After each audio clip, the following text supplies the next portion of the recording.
Njungwambila. Papa Thomas, différence ni ça entre Tiba ou Nanzolo et Baki. Ezali etumbu oyo mutu esengeli amema so commettre adultère na kati ya ndako ya libala. Ça dit quoi, maman? En logique tout ça, nous ne devons pas soutenir l'impudicité et aussi l'infidélité.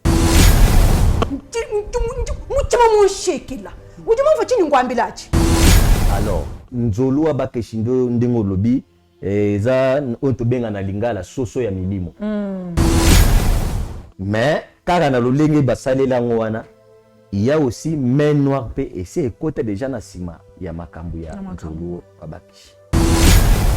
4 jours ngabuni. Uji mova? Ngai. Voilà. Ça dit quoi, maman? En logique tout ça, nous ne devons pas soutenir l'impudicité et aussi l'infidélité. Ok. Il y a beaucoup de choses où et ça les makaso qui moi c'est abimi les bandes. Je crois. Aoli misona nini? Et ça quand on a baluba te. C'est ça dotoloba et ça domaine ya mariage. Papa Thomas. Mama wechi. Mama Leki. Azu mobala mwana na ye. Bongo mwana kufi ndenge nini? Ah, voilà.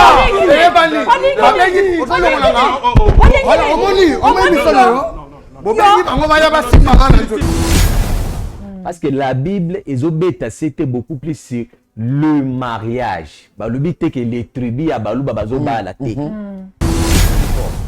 Ce qui moutonne à pouvoir à yebi ko gérer pouvoir à la mouté et quoi échapper.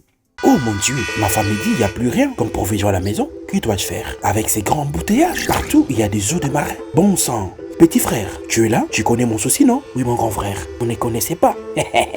Chez Bissou Wendy, un grand marché qui vous rapproche. Composez le plus 243 89 01 22 226. Désormais, achetez de maintenant chez nous avec toute facilité et fiabilité. Commandez et vous serez servi dans les minutes qui suivent. C'est rapide. Aussitôt commandé, aussitôt livré. Waouh! Merci chez Bissou Wendy. 2 articles comme sac de farine, sac de manioc, sac de maïs, sac de riz, sac de semoule, carton de poulet, carton de poissons salés et tous les aliments de votre choix. Cela ne suffit pas. Nous mettons à votre disposition même le matériau des constructions comme sable, sac de ciment, barre de fer, tuyaux, béton, bois et tout consort. Chez Bissou Wendy, un grand marché proche de chez nous.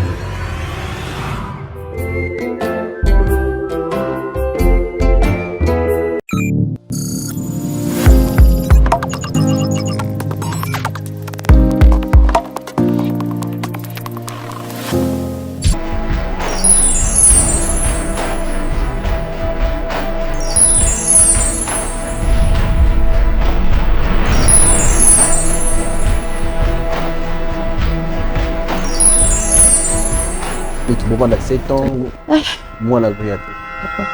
Parce que jamais, ce qui moi c'était mon bas zobo tate, ndi yango ko sala keboka bwana. Et là on y yo senga biso awa tout ça la nini kona, tout ce niveau tenu.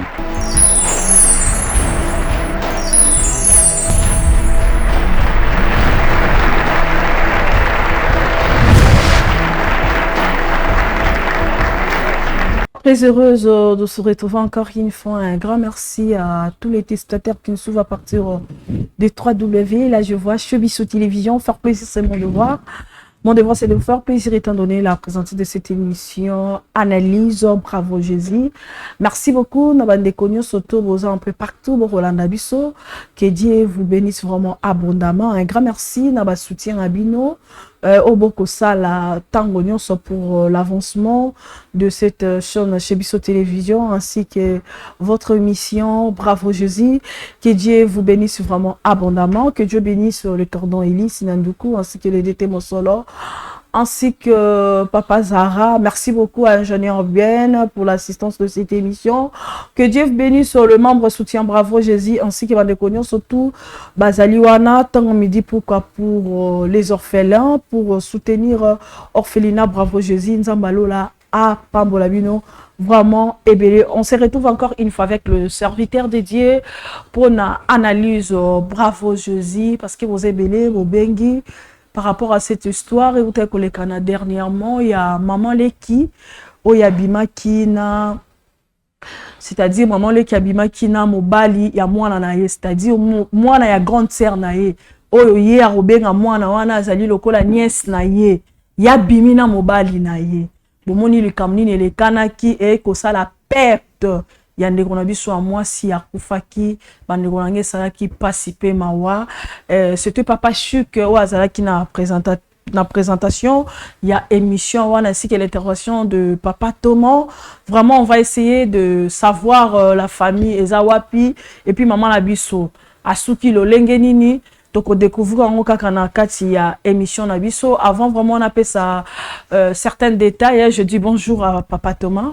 Bonjour Maman Wichi. Comment vous allez?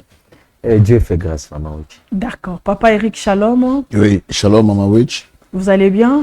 Grâce et grâce. Grâce. Boni ba pate Nzambe. Oui, ça va par la grâce de Dieu. Il y a musala oyo isengami na biso to sala yango. OK. À chaque fois na lobaka na mwa Nzambe tous en a trois sortes de serviteurs. Tous en a premier serviteur groupe ezali par rapport à circonstances. Ndenge toyebi na le roi Saoul nenga komaki roi na kati Israël parce que c'était une circonstance de 5 non, il devait y comme ezali roi. Il y a aussi deuxième groupe de serviteurs dédiés, ezali par rapport aussi à nomination. C'est-à-dire ba nommé yo par rapport à manque de serviteurs de Dieu, et ba nommé yo. Mais troisième groupe et ba serviteurs dédiés, ce sont des élites. Jérémie a aidé biso Jérémie chapitre 1 verset 3 4 5 abi avant que obotama Nzamba yeba ke utan libumu ya maman nande o biso tozali biso tozali na génération Jérémie.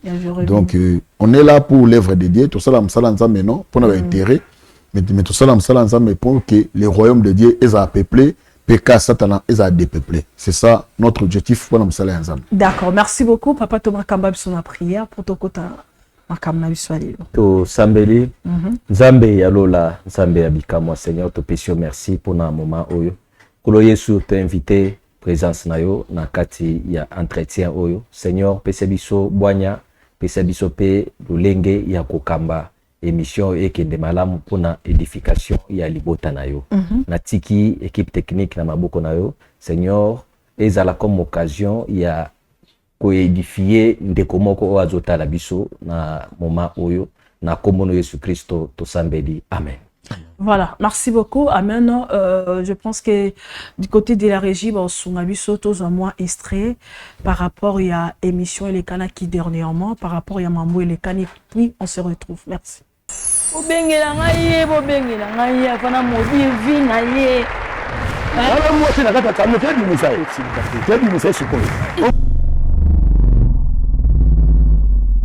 Oui, mais tout la bien stabilité, on dirait bandi problème dans tout. Parce que quand ma famille faut ça na ya famille. OK. Comment va mener awa yo za nani? OK. Na lingeta na tela yete. Eloko nini yo ba yete? Na simbe na bilamba. Na kobenga ba justice yo fona samba na yo. Parce que yo ndoko mia ndeta makambo oyo. Koyo. Na ina bimana ye. Pourquoi on est camarade na yo? Et c'est pas ça ne preuve. Amoni yo soki yebili wa ya bana ngaya mwasi na njungwambila mutima mushekila ujima mva chini ngwambila chi 4 jours mwabuni ujima mva ngai voilà le ngwana na liboko boy samba na kopima sanga aoli miso na nini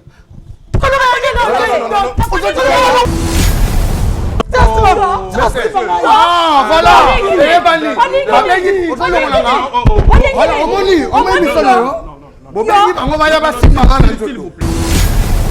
est-ce que les que liwa ya moi sinon eza causé à cause ya acte bosali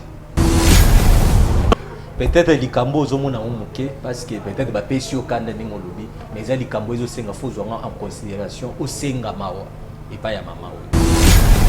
parce que ndenge za bo okotisi oyo babengi désordre na kati ya famille ya mama o bobengela ngai bobengela ngai afana mobile vie na ye ala mo tena kata kama tedi musa sikoyo.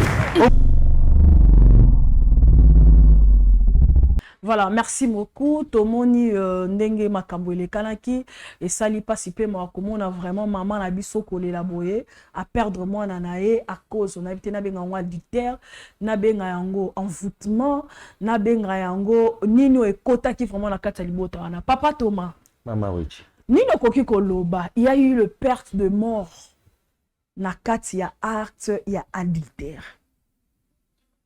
Adultère lelo et permettre que moutoua kufa parce que le mari a kosi moi si naye na kati ya mbeto na bango alibala pe moi si akufi. On va expliquer phénomène wana ndenge nini. Merci beaucoup. Sur le plan spirituel d'abord. Merci beaucoup. Il y a une des places qu'on a na vandela. OK. Je crois bandeko toko vandela beaucoup plus Chibaou et Bomiye et Zabondoki ceci cela. Maintenant, vous savez que c'est justifié par la parole de Dieu. OK. Je crois, Bible, maman, tu parles de Sungabiso. Na télémission. Pas de problème. Sungabiso, maman, wechi. Au livre, il y a Hébreu, et j'ai expliqué ma cambo. Très bien. Ouais, il y a Hébreu 13, oui. 4e verset, et puis il y a 5e. Oui.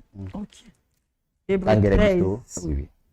Je lis au nom puissant de Jésus-Christ de Nazareth. Amen. Hébreu 13, verset 4. Oui. Que le mariage soit onéreux de tous et les lits conjugales, exemple de suivre, car Dieu jugera les impudiques et les adultères. Ne vous livrez pas à l'amour de l'argent. Non. D'accord. Aux hommes, on a clairement que c'est la parole de Dieu.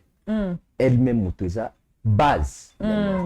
Alobi bien alobi, porte-parole alobi bien alobi, que les lits conjugales et que le mariage soit honoré de tous. OK. Et faire qu'honorer le mariage des alignés. Moi, il to célébrer, to yaki, to pesidot, bande konyo so basepeli, ndenge kibolelo ezalaka ndenge bande ko bakomi alongi. Mais ngai na lobaka eza kolonga te. Par contre, vous avez des batailles ya munene nde siko tozo banda. Parce que na kati ya mariage nde zali base ya makambo ebele. Parce que so landi be omona ke beaucoup plus diable tant a cible ka bitumbane premier échantillon au diable a cible ka mariage.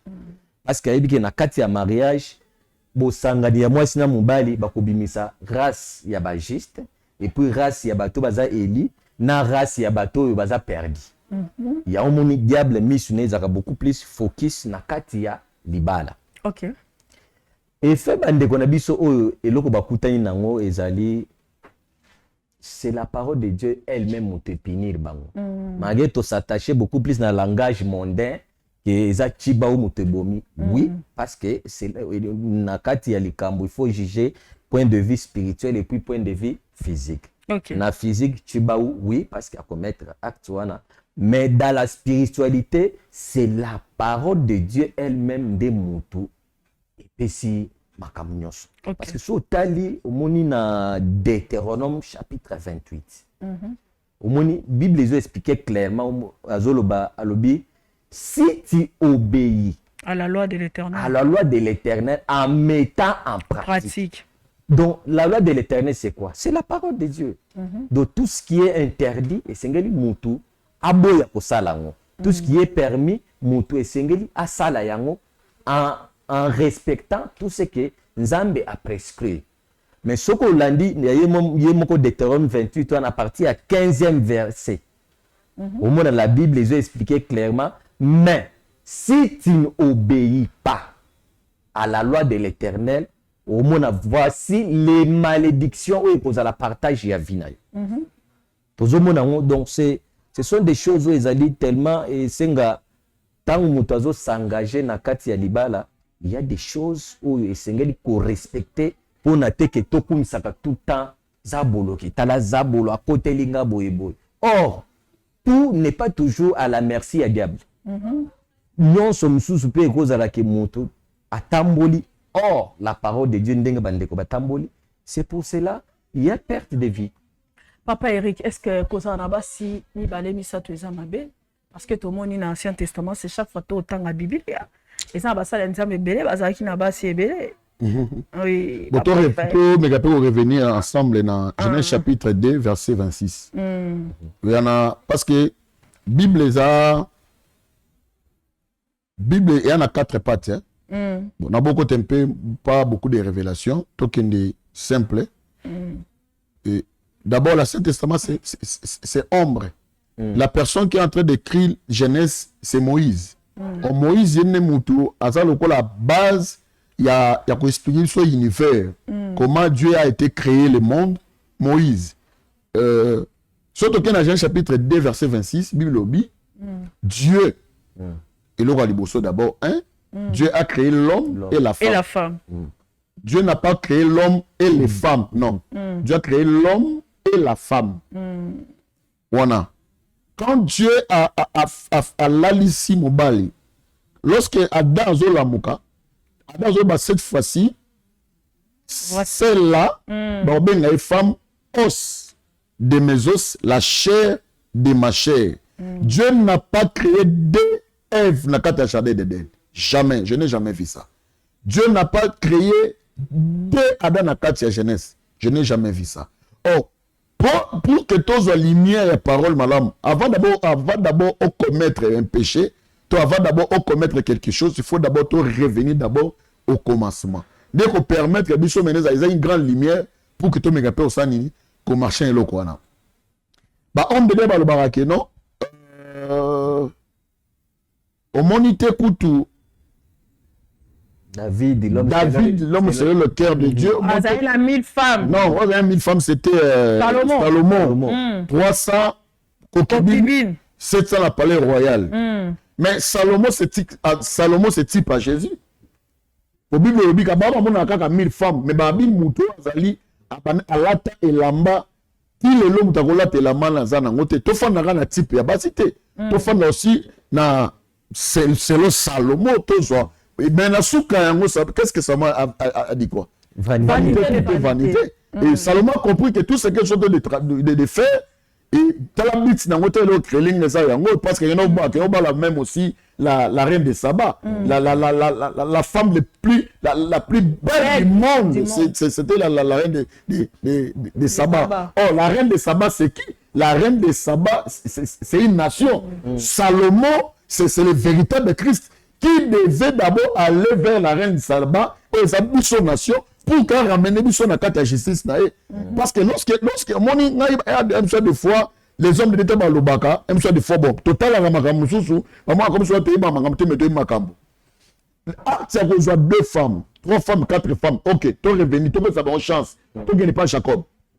Jacob a fait l'échange hein. Je les Bila, je les Zilpa, Rachel, Nalea, ça dit tout mal bango zo keneke, abotana Bila, abotana Zilpa, de asala 12 tribu d'Israël, parce que tout le monde a dit, parce que moi, c'est Israël qui a contacté. Mais la fin de compte à Salomon, c'est l'image. Dieu peut aussi utiliser un péché pour notre image. Zambé, Dieu. Il fallait qu'il y 4 femmes.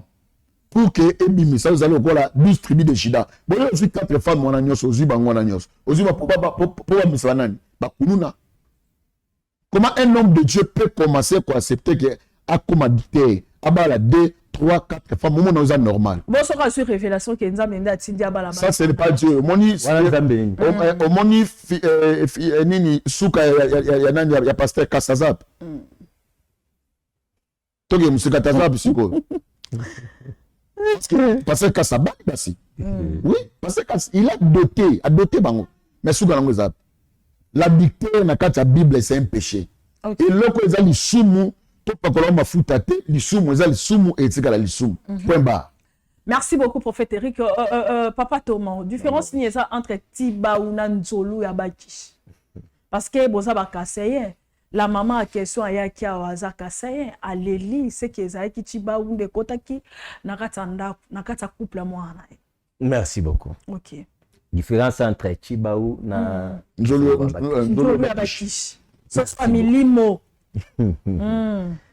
Bon, Chibao ezali acte oyo muto commettre na kati ya libala donc naloba na sens boy.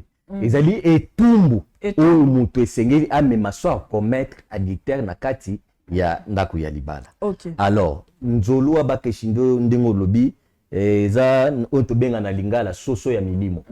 Donc ezali soso moko de fois basalela ngo ba cérémonie comme to benga comme tester ya koluka koyeba si réellement mutu oyo asali acte wana tote. OK. Mais kaka na lolenge basalela ngo wana il y a aussi main noire pe et c'est côté déjà na sima ya makambu ya nzolo Abakishi. Bilo ngwe utawapi papa Eric. C'est démoniaque. Nga ke na msikate. Pourquoi tester ta femme? Bon. Ezala mobali muta testa. Bon. Kasi te mobali tester moi si famille. Famille ya mobali nde bayaka ko tester. Siko quand est-ce que cérémonie ane salamaka? Bon, Maman Witch. Oui. Moi je suis kassayen.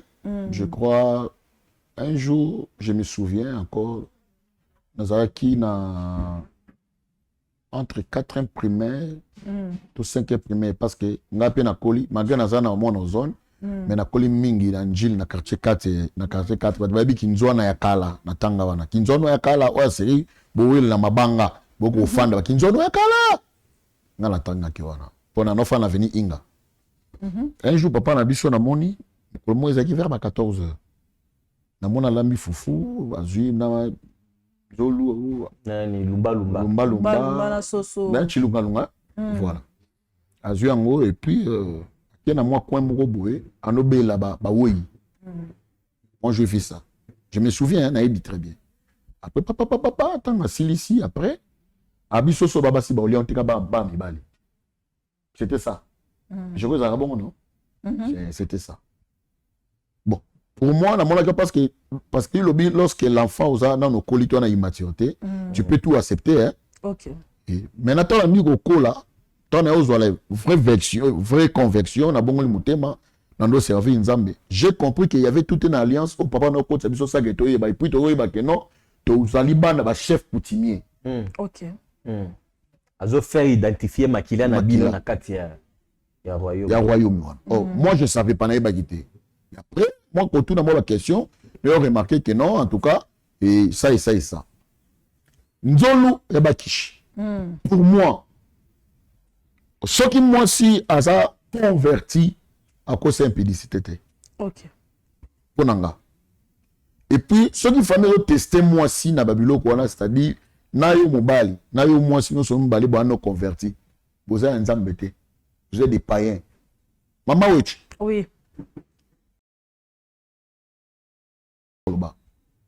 Ndeko no moko boya mongo azanga na ozone na yebiye mobali na ya balaki mobali na muluba mobali na kepoto tant kepoto et puis makambo koma démarche pour que moi salanda mobali na poto nzoka moi si na sima nango atrichaki mais alors ça l'église mo quelque part na ba meke pe na bomba kombo église pour ne pas nani tant ba ye boye famille basale nzolu non si réellement yebike parce que mbala kembala celle plus ou moins 7 ans so yebike otambola kité Léa so yebike otambola ki il fait tout ça nini to arranger to bongisa moi si na yeba ngo na na zone abi au nom de Jésus non lui a soso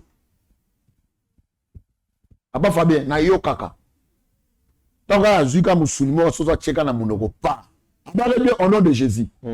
Tant que tu n'as pas, maman, à la seconde, du colo yindi. Le moulibanda. Maman a mon cas, ma belle famille, ma telemi, ma kei. Mais quand on retourne, pourquoi habiter on est de personne? Comme vous papa, nous t'avons au nom de Jésus. Mais quand tu viens de venir, azana intimité à ma cassina Jésus. C'est-à-dire papa tu m'as quoi appuyer en non donc on dit la verset biblique moi j'appuie pas les coutumes Okay. Moi, j'appuie la parole de Dieu. Et j'appuie aussi le Saint-Esprit. Moi, je crois à Christ Jésus. C'est ça ma vie. Moi, par Jésus, je ne suis pas. Mais, lorsque vous avez la infidélité, le robot est à Chibaou. Mais dans la Bible, quand une femme va dicter vers Jésus, on va dire tu n'as la question de parce que comment on a dicté dans la mais la parce que tu peux pas faire la dictée. La dictée, ça va réservé pour les femmes ou comment? Mais Bazum moi si baye na eti. Moi si oyo ba écouter na puya Jacob otoka mai. Ba benga femme ni. Femme tu te Marie de Magdala. Babi azana combien d'hommes? 5 hommes. Christ a dit même le 6e mois. Ça dit, parce que moi, si la femme, c'est un pouvoir. So, moi, ça babysit tous les bébés. Ok. Tout. Moi, j'appuie pas par rapport à ça. C'est que moi, je suis contre de ça. Ce que moi, que moi, si, aux gens non convertis, au moins que bon, amina na libala te, kokinoko ta libala te. C'est-à-dire, bilo wango ya kanani ni papa Thomas. Soko zumbo wa mobile musu libanda. Oui. Soki ozwi mbongo ya mobali élément nango eza nini okotisa yango na kati ya ndako no libala bosibir bamakamu mosusu eza nini mosusu ezali soki obandi kozwa moni neti mbeto ya libala soki obandi deja kokotisa deja mobali mosusu na kati ya mbeto no ya libala yebake yoka nde esalemaka soki mobali oza esprit faible ekozwa yo. Olekani voire même okokufa pe sur place. Ce qui mobali oza esprit fort nzoto ekozwa donc le physique ou bien le spirituel ekoningana. Okozwa to bengi les déséquilibres. Obanda ko lukambongo omona ke mbongo ezala suya malongate. Même voire même mental na yo okozala penza lolenge mutu azalaka 100%. Ok. Il y a beaucoup de choses où et ça les makaso qui moi c'est abimi les bandes. Je crois. Et ça quand on a baluba te.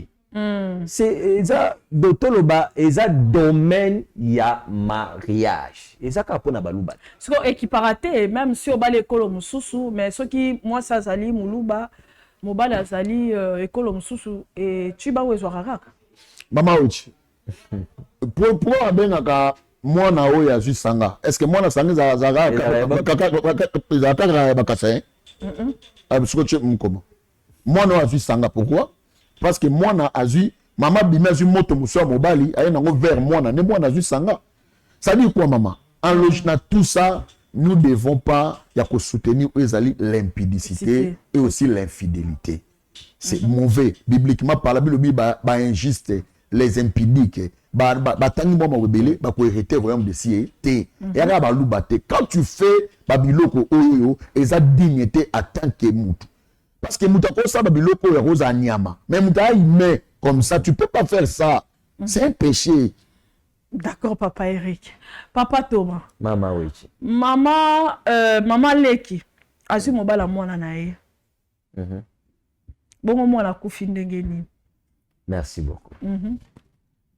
Il fallait voir ekanga mobali ekanga mama Leki. Yeba ke mama Leki aza côté ya mwana. Ya bon mama. Mama Leki aza côté ya mwana bon mama. Ça dit mama Leki nda aza porte direct oui ekanga na mwana. Facile. Lokola soki olandi be omona ke même vie de prière eza ya malonga te. Facilement diable robeta bango basabo. Facilement. Nous ne parlons pas beaucoup plus na baluba, non seulement baluba. Parce que la Bible, c'était beaucoup plus sur le mariage. Balubi te que les tribus à baluba bazoba la te. Abi bien que le mariage soit honoré de tous. Parce que c'est bicolonios. 5 bicolonios. Moi, natia lekani c'est parce que Mubali a fongoli porte parce que Mubali a détenaka auto bengi autorité. Nengi papa Eric alubi moi si azali na pouvoir, c'est-à-dire yende muto au gérer. Alors na kati ya gérance comme l'autorité a fongoli porte. Ce qui muto na pouvoir a yebi ko gérer pouvoir en malamu te et ko échapper. OK. tout le monde même na ko gérance ya ba entreprise ba mboka ce qui bateau baza na kati ya pouvoir ceux qui ayebi ko gérer malamu te facilement échec ezokota. C'est de la même manière ndenge eloko comédie mwana. Donc c'est parce que mobali a fongoli porte na oyo to bengi musisa ya côté ya mwasi. Ya ngonde ememi facilement. Papa Eric, secret ni nezala na mbetu, c'est-à-dire na lit conjugal, secret ni nezala. Ok, merci beaucoup. Je crois maninga ngombo mingi mo ba question vous ça bien. Donc on a une expérience hein, mambo ya mambo ya libala. D'abord ce qui est un vrai mariage, il y a qui nzamba ka accompagner même na kati ya mbetu. Na biso c'est un vrai mariage. Na kati ya mbetu ba bien que na apôtre Paul lobi na Hébreux chapitre 13 a dit que votre lit est à la kosuyete, c'est-à-dire quoi? Tant ba likama kosuye. Ça dit qu'on soit corps moko étranger ou à deux fois ko appartenir te papa mariage na ko kotse na kati wana. Ça dit aux ko essuyer ou ezali lit conjugal. Pourquoi? C'est un vrai mariage. Les anges o ba pambola ka lit bazala ka wana pour na ko protéger, pour na ko faire accompagner bino. Mais ce qui maintenant bobani ko suiri nini lit conjugal wana ba ange ba protéger libala ba kei maintenant ba ange ba détecter de maintenant ba yaka pour na ko détruire.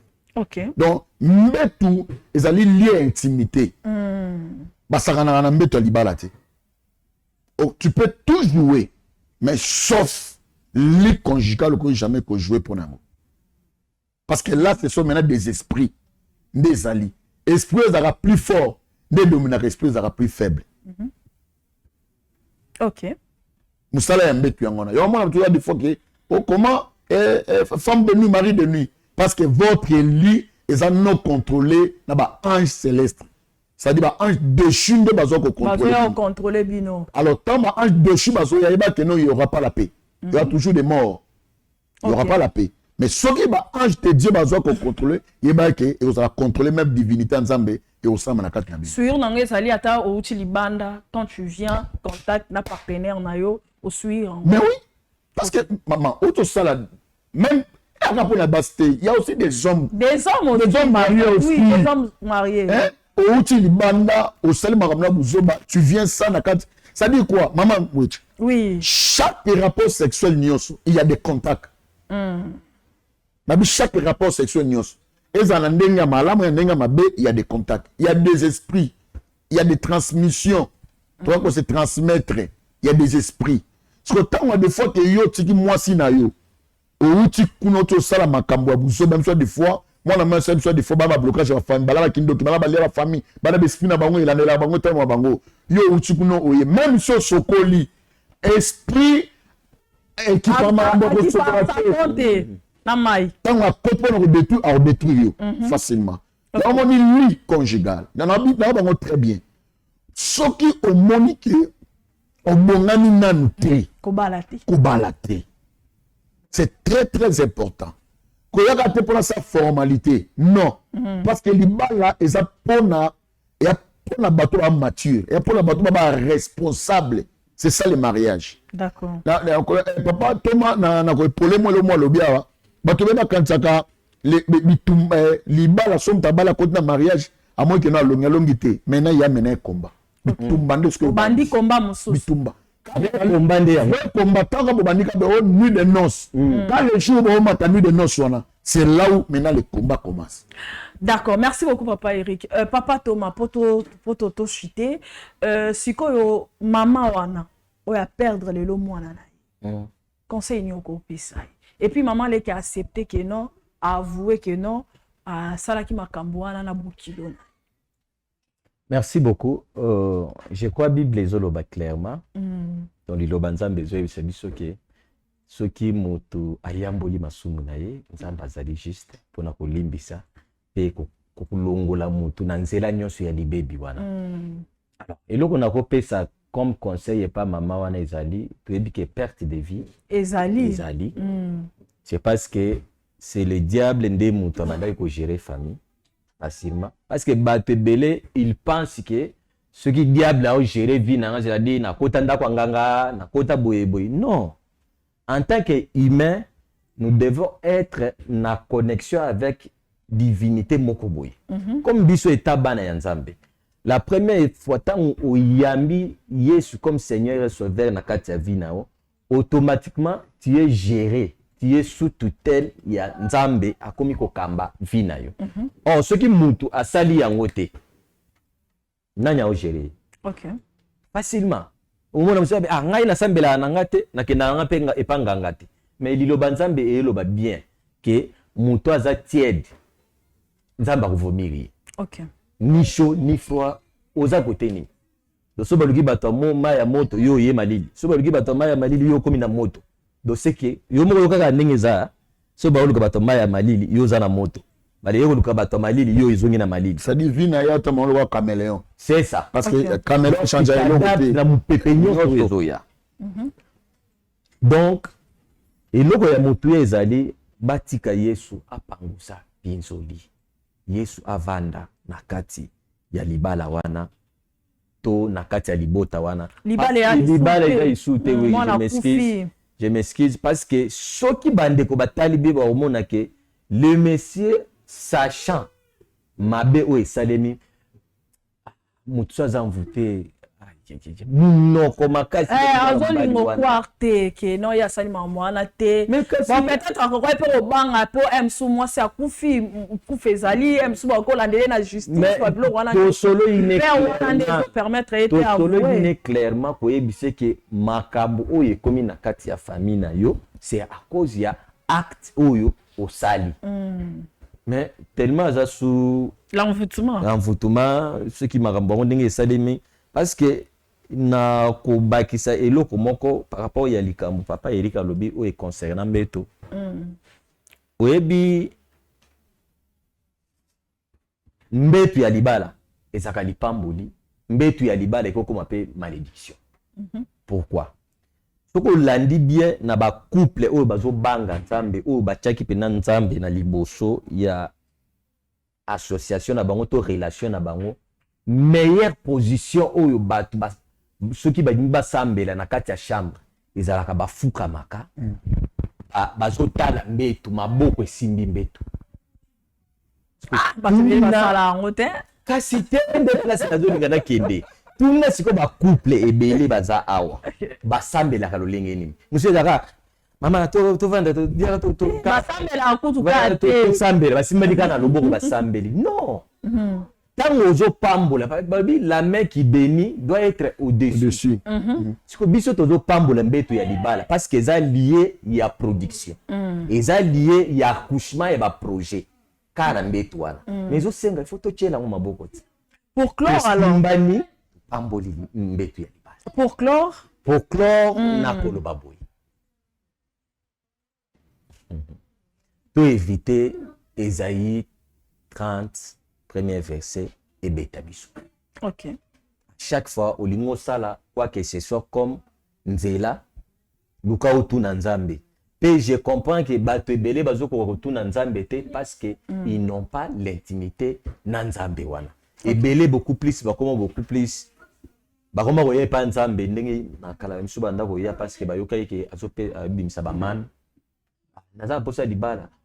Moni pe bande kona bakenda kuna nakende pe nazwa libala. Mais tant on reçoit libala, le Dieu là qui t'a donné ce mariage là, au Tchéwa. OK. Donc il est grand temps bandeko bazwa temps ya kopesa Nzambe espace. Kati ya vina yo en fait que Monguna a créé le surprise. D'accord. Merci beaucoup. Papa Eric, question mon peu pour clôturer par rapport à bandeko ba otalabiso, peut-être qu'on se retrouver dans situation oyo. Question ezali ndeko wana skoyo il fallait kana ndenge nini est-ce que son esprit est-ce que molu mama soane ko banda ko tambola na ye ko banda ko landa ye ko memise à la langue ce qui vraiment a tout vérité et puis nini ko loba bandeko ba ko se retrouver aujourd'hui to ba ko sala diter ba comme ça on le rôle na benga ngoma ya komela.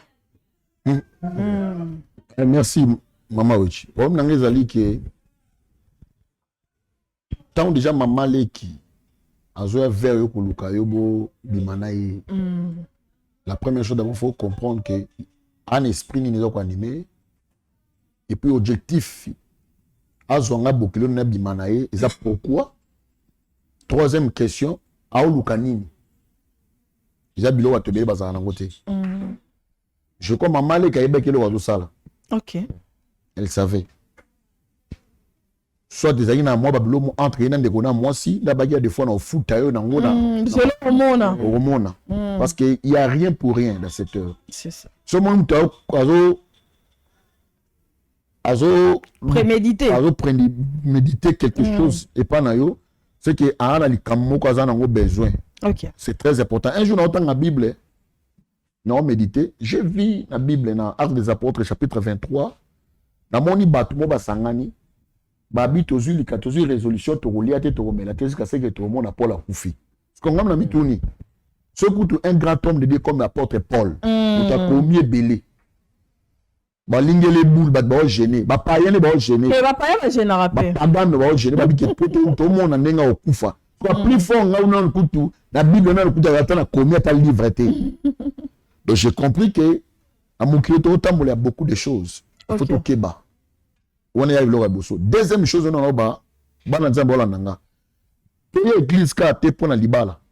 Moi l'église est belé.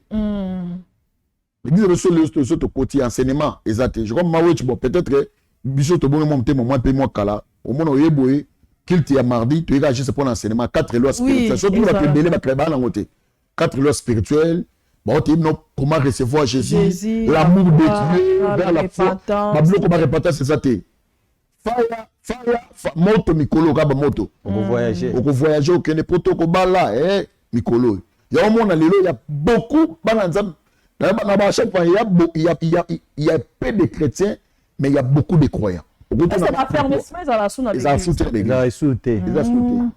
Parce que tu peux focaliser na grâce kaka. C'est vrai que les alaka avant to ba la moi si ta volinga moi si tu dois d'abord oyer ba na quartier na bango. Oyebi conduite na et puis de deux vers la famille. Ma o ngai pona présenter moi si lelo pour ba que prophète Eric pa lingi aki ko bala. Na zo itin belé na kimokolo parce que na banga. Nga sote na moi si na ko na moni même grand frère fona kima melo ba banga sauter. OK. Lelo apikelo ko na il est cas. Makambo ça na kata famille la première chose d'abord nga na musika te la sorcière a créé liwa moi na moi sur les amaleki. Mais Aza quand même mazo mérité quand même. Non Bible lobby Dieu a fait toutes choses avec un but. Okay. Même le jour du jugement pour les méchants. Tu peux être chrétien mais aime soit de foi ou le kana jugement. C'est-à-dire il y a des gens au bazar prédestiné pour que les en faire bazali. D'accord. Il y a pas en tout cas je crois pas la Bible était. Na tanga on Isaïe dans ça me pardonner dans la méchanceté. Ça dit à ça cible et elle voit Samson. Lorsque ba luka ba ko ça Samson faut ba luka ne faut luka Delila. Ba le qui Delila. Même aussi Christ. Même Christ et moi ba que non na yebo parmi les 12. Donc Dieu a fait toutes choses avec un but. Nzamba yebi Dieu. Mon autant la boue. À des fois, vous en chida, vous en avez tout le monde zamba yebi pourquoi. Donc, maman là qui m'a créé babilo que pour yebi pour ania saliango. On a eu le bosso. Deuxième chose, n'a que pas de frère. Même si tu es envoûté, mais au moins tu n'as niveau en athée. Moni le lot les conséquences. Il y a ça battu. Si n'embête ou non, il y a des balles. Si n'embête na pourquoi ça m'entend dehors te? N'embête na libala. Pourquoi moi n'engi pourquoi tu n'as niveau en a? Et là, mon ça battu. Les péchés. Comment ils sont et puis raté. Mais les conséquences pèsent. On a su le D'accord, merci beaucoup. Merci Papa Thomas, merci Prophète Eric. Merci à tout le monde. Vous avez que Belé Borota la biso vraiment. Pour retenir conseil au Ezali, au Kouta l'ambassade dans maison malam mingi. Le lot au baboué, mais oui, baki, autre ça na se, Nzambe a sangala moto au sa masumte. Nzamba lingara li sumte. Bible zo ebisa biso impudicité na adultère ezali sumu muto omona lola te à cause de ça. Bo lukaka ko méditer makomi na Nzambe kozala malamu mingi ya rotanga yo mto mesani si lisumu mesani si nzoto na yo na banzoto bato mosusu Christ azoya soki Yesu azongi te ngana bino tokutani balasima. Que Dieu nous bénisse. Merci. Oh mon Dieu, ma femme me dit, il n'y a plus rien comme provision à la maison. Que dois-je faire? Avec ces grands embouteillages, partout, il y a des eaux de marin. Bon sang. Petit frère, tu es là? Tu connais mon souci, non? Oui, mon grand frère, vous ne connaissez pas. Chez Bissou Wendy, un grand marché qui vous rapproche. Composez le plus 243 89 01 22 226. Désormais, Achetez de maintenant chez nous avec toute facilité et fiabilité. Commandez et vous serez servi dans les minutes qui suivent. C'est rapide. Aussitôt commandé, aussitôt livré. Waouh! Merci chez Bissou Wendy. 2 articles comme sac de farine, sac de manioc, sac de maïs, sac de riz, sac de semoule, carton de poulet, carton de poissons salés et tous les aliments de votre choix. Cela ne suffit pas. Nous mettons à votre disposition même le matériau des constructions comme sable, sac de ciment, barre de fer, tuyaux, béton, bois et tout consort. Chez Bissou Wendy, un grand marché proche de chez nous.